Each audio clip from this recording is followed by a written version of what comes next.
नमो बुद्धाय दोस्तों। भगवान महात्मा बुद्ध का एक छोटा सा उपदेश, लेकिन इस उपदेश को सुनने के बाद आपके मन के सारे गंदे विचार खत्म हो जाएंगे और आपके जीवन में खुशियां लौट आएंगी।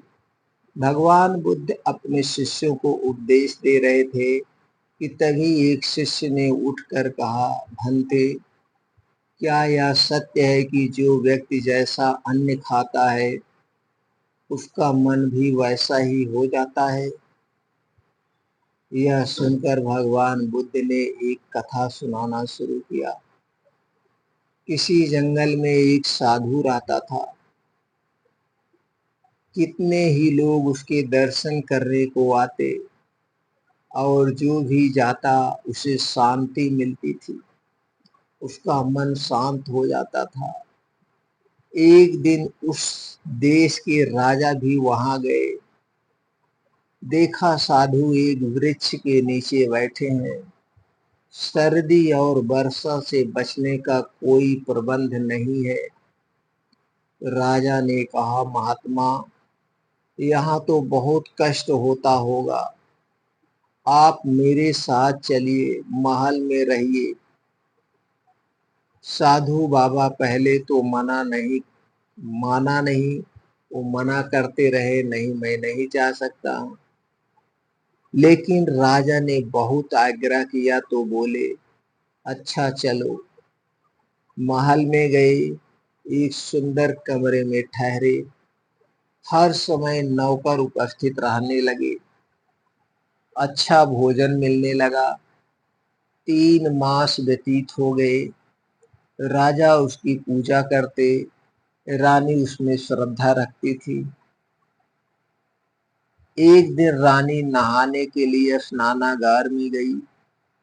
नहाकर उठी तो वहां हीरो का हार पहनना भूल गई, जो उसने उतारकर स्नानागार में रख दिया था।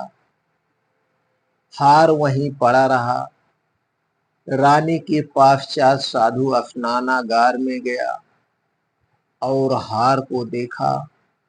उठाकर अपने कोपिन में छुपा लिया। स्नानागार से निकलकर महल से बाहर चले गए। कुछ देर पश्चात रानी को हार का ध्यान आया। फिर वह दासी से बोली, स्नानागार में हार छोड़ आई हूँ, उसे लेकर आओ। परंतु वहां तो हार नहीं था। फिर खोज होने लगी।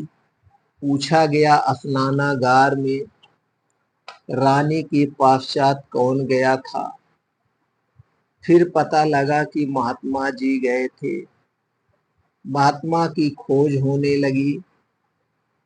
महात्मा न मिले ही नहीं। राजा को ज्ञात हुआ कि उसने सिपाहियों को आज्ञा दी, उस साधु के पीछे जाओ और उसे पकड़ कर ले आओ। इधर से महात्मा शहर से बाहर निकले, जंगल में चले गए। दिन भर चलते रहे, पांव थक गए थे। भूख भी सताने लगी तो जंगल का एक फल तोड़कर खा लिया। फल था एक औषधि, उससे दस्त लग गई। इतने दस्त आए कि महात्मा जी निर्बल हो गए। तभी उन्हें हार का ध्यान आया। उसे देखते ही बोले, मैं इसे क्यों उठा लाया? मैंने चोरी क्यों की? उसी समय वापस चल पड़े। आधी रात के समय राजा के महल पर पहुंचे। आवाज दी, राजा जागे। महात्मा ने उसके पास जाकर कहा, राजन, आपका यह हार है, इसे ले लो। मैं यहाँ से उठाकर ले गया था। मुझसे अपराध हुआ है, मैं क्षमा मांगने आया हूँ। राजा ने आश्चर्य से कहा, वापस ही लाना था तो आप इसे ले क्यों गए थे? साधु ने कहा, राजन, क्रोध ना करना।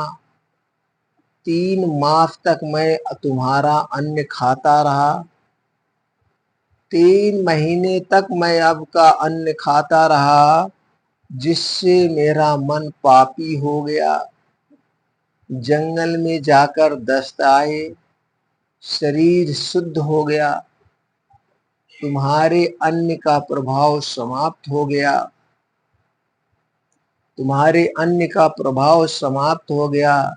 तब मैंने वास्तविकता को जाना और वापस आ गया। दोस्तों, इसीलिए कहते हैं कि जैसा अन्न खाओगे वैसा मन बनेगा। जो व्यक्ति गंदा और खोटा अन्न खाता है, जो व्यक्ति गंदा और खोटा अन्न खाता है, तो उसका मन कभी अच्छा होगा ही नहीं। अन्न को जिस भावना से कमाया हो और तैयार किया गया हो, उसका प्रभाव मन पर वैसे ही पड़ता है। इसीलिए दोस्तों, मेहनत का फल हमेशा अच्छा होता है। मित्रों, भगवान महात्मा बुद्ध का यह छोटा सा उपदेश आपको कैसा लगा, हमें कमेंट सेक्शन में जरूर बताएं। और आगे भगवान महात्मा बुद्ध का उपदेश सुनने के लिए, हमसे जुड़े रहने के लिए चैनल को सब्सक्राइब कर लीजिए, बेल आइकॉन का बटन ऑन कर दीजिए, जिससे हर एक वीडियो की नोटिफिकेशन आपको मिलती रहे।